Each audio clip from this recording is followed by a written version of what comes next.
Okay, quick video today, just to show you the Orc grinding spot on the new servers and show you how to get this lovely addition to your necklace, which gives you an extra 150 HP. You do it by collecting stuff at this grind spot. So there's some mechanics to it. I'll jump right in. These things here, where I've got to kill these are jails. You need to kill all those jails every time you see them, and they release little spirity things. You'll see on the screen it says powerful light weakens the mobs.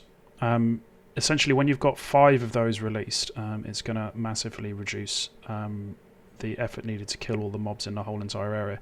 If you just kill 1 or so, then it's going to be it's going to make it quicker.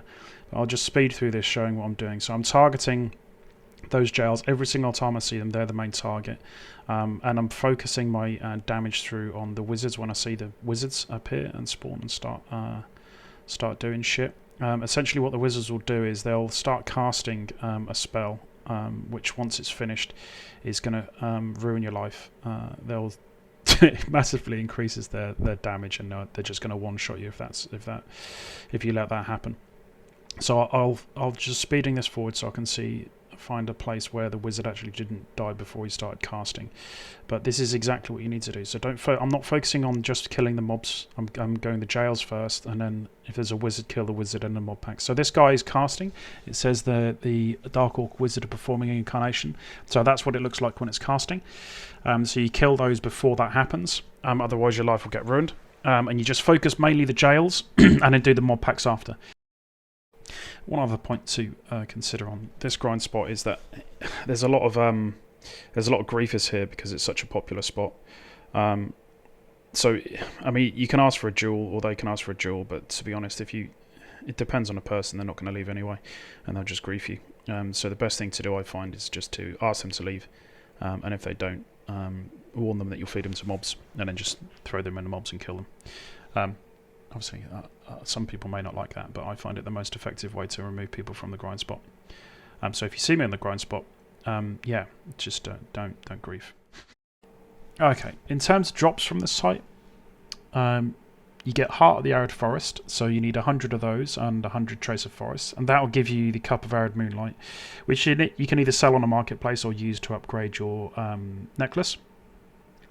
The second thing of interest is Seed of Void. Now, if you're not going for the Black Star armor upgrades, which I don't think is worth it, to be honest, in the long run, you can sell each of those for 10 mil each, which is really, really good. The other thing to look out for, which you may not want to sell, is the Shard of the Furious Knight. You collect 100 of those and 100 of the some of them from a different area. And then you can get something that's going to increase your ring to give it more HP. So if you're not interested in the ring HP, you can sell those too. Seed of Void, if you're not interested in the Black Star armor upgrade, you can sell those. But make sure you keep the Heart of the Arid Forest. Trash loot, really depending on your gear and what class you are, what buffs you're running, you can expect to pull, if you're looking at a decent grind, maybe 160 mil per hour. I get a little bit more than that, but my gear's a bit silly. But it does depend on you maintaining the debuff on the mobs, so you need to make sure you just keep hitting those jails, focus the jails. It's like if you miss 1 or 2 of the jails, or if you focus on killing the actual big packs of mobs instead of taking out the jails, what you'll find is that the debuff will wear off and you'll spend so much more time killing the mobs than if you just kill the jails and then kill the mobs afterwards, because they're very, very easy to kill. The only other thing to call out is every now and again you'll see something called I think it's a young Valtara, or a young spirit. If you interact with that, it's going to give you a choice of 2 weapons, Awakened or Succession, so choose depending on whatever you've got. If you equip that and use that, it's going to make killing them a lot faster, but it only lasts for 10 minutes. So what I'd suggest is either hotkey your main weapon so you can slot it straight back in once it's finished, because you'll have no AP after that, or just the moment you notice you're not dealing any damage to mobs, just GTFO out of aggro range, and then swap your main weapon back in, and then go back in and wait for the next drop. That's pretty much it for the guide. So I think I'll leave it there. I'll let you go so you can go and test grinding it yourself. Cheers.